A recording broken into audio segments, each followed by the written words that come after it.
প্রেমিকের সাথে কখনো স্বামীর তুলনা করো না।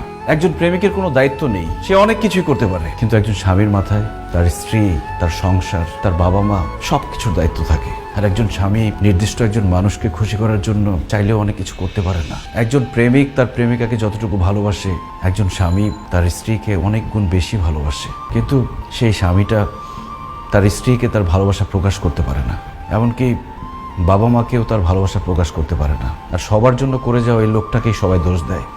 ওই যে কথায় আছে না, যে করে বেশি তার দোষও বেশি। আমি তোমার পাশে শুয়ে থাকি, কিন্তু তারপরও তোমার সাথে হাসি মুখে কেন কথা বলি না?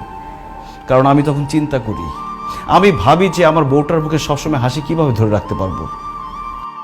ওই দিন তুমি সাজগোজ করে নতুন শাড়ি পরে আমার সামনে এসেছিলে, আর আমি তোমার প্রশংসা করিনি বলে তুমি আমার উপর রাগ করেছো।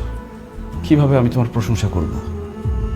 আমি তো তখন ভাবছিলাম যে আমি কিভাবে আমার বউকে আরেকটা নতুন শাড়ি কিনে দিতে পারবো, কিভাবে আমার বউটা সবসময় সাজগোজ করে থাকতে পারবে, সেটা নিয়ে ভাবছিলাম। আমি প্রশংসা করতে পারিনি এই জন্য।